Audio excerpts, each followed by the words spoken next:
அரிசி சேமிக்கும் போது அதிலே காஞ்ச மிளகாய், பிரியாணி இலை, கிராம்பு போட்டு வைப்பது பாத்திருக்கீங்களா?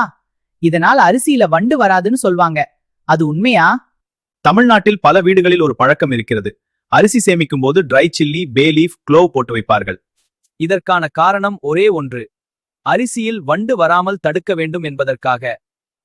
அரிசியில் வரும் வண்டு ஒரு ஸ்மால் இன்செக்ட். அதன் பெயர் ரைஸ் வீவில். இந்த இன்செக்ட் அரிசி தானியத்துக்குள் எஃகு வைக்கும். அந்த எஃகு பிறகு ஹேட்ச் ஆகி லார்வே உருவாகும். அந்த லார்வே ரைஸ் கிரெயினை உள்ள இருந்து சாப்பிடும். அதனால்தான் ஸ்டோரேஜ்ல இருக்க அரிசியில் வண்டு தோன்றுகிறது. இதற்கான முக்கிய காரணங்கள் மாய்ஸ்சர், ஹீட், லாங் ஸ்டோரேஜ். பிரியாணியில பே லீஃப்ல நேச்சுரல் ஆயில்ஸ் இருக்கும். உதாரணமா யூஜினால், சினியால், லினாலால். இந்த ஆயில்ஸ் இன்செக்ட்ஸுக்கு ஸ்ட்ராங் ஸ்மெல் கொடுக்கிறது. அதனால சில இன்செக்ட்ஸ் அந்த என்வாயர்மெண்ட்டை அவாய்ட் பண்ணலாம். ட்ரை சில்லில கேப்சைசின்ற காம்பவுண்ட் இருக்கும். இதுக்கும் ஸ்ட்ராங் ஸ்மெல் இருக்கும்.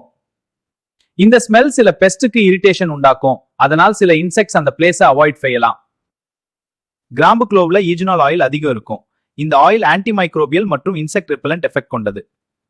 அதனால் க்ளோவ் ஸ்மெல் சில இன்செக்ட்ஸை தொலைவில் வச்சிருக்க உதவலாம். ஆனா இந்த மெத்தட் 100% சொல்யூஷன் இல்ல. இந்த ஸ்பைசஸ் இன்செக்ட்ஸை ரிப்பல் செய்யலாம்.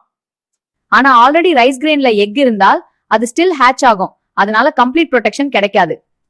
ரைஸ் பெஸ்ட்ஸ் வருவதற்கான முக்கிய காரணம் மாய்ஸ்சர், ஹீட், ஏர் எக்ஸ்போஷர்.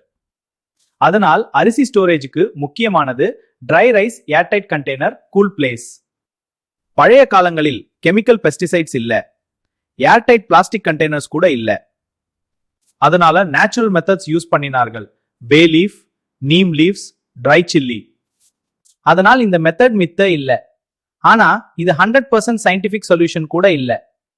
ஸ்பைசஸ் ஸ்மெல் சில இன்செக்ட்ஸை ரிப்பல் செய்யலாம். கம்ப்ளீட் ப்ரொடெக்ஷன் கொடுக்காது.